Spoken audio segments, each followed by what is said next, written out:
Donald Trump is like the little girl in middle school that didn't get invited to the birthday party. And she gets so mad and she has her feelings hurt. That's the level of hurt feelings that we've got in emotional maturity.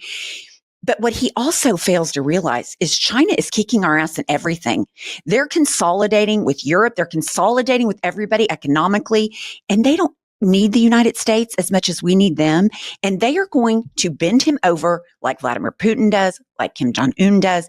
And the United States of America will lose because Donald Trump is a horrible, horrible businessman. We're already losing. That whole staged thing was for an audience of one.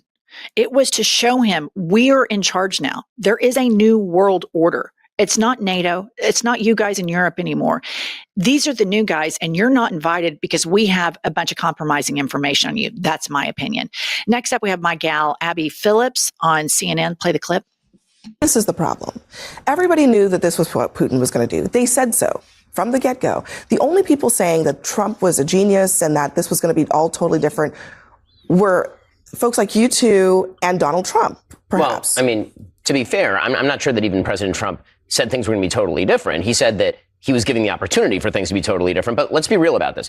6 months ago, everybody would have celebrated on the left and in the center and on my part of the right if President Trump had said we're going to maintain arms shipments to Ukraine and we might consider further sanctions on Russia. And actually, we're not going to force Ukraine into a bad settlement. Okay, so Trump hasn't done any of the things that everybody thought he was going to do in January of 2025. And now we're ripping him for what, not being hawkish enough? It's kind of funny how the goalposts move every time Trump moves. Trump is heterodox, but he is responsive to reality. The goalposts have moved except that Trump has moved them. He said that he was going to end the war in 24 hours. That was obviously not going to happen.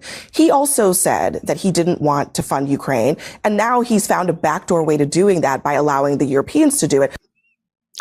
And she's exactly right. Yeah. And Ben Shapiro, we could just do a whole episode on him, but he's one of these guys that every day has to get up and speak to an audience of one.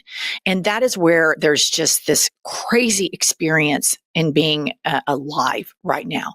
You have a guy that's like, 98 years old. I mean, to me, doesn't look healthy physically, doesn't seem all there mentally. And you have all these people that just debase themselves and morally collapse on national television all the time for him. And then I just worry, and this is petty, back to his True Social, I wonder what a whole generation of people are going to do with punctuation and capitalizing letters. I know that's stupid,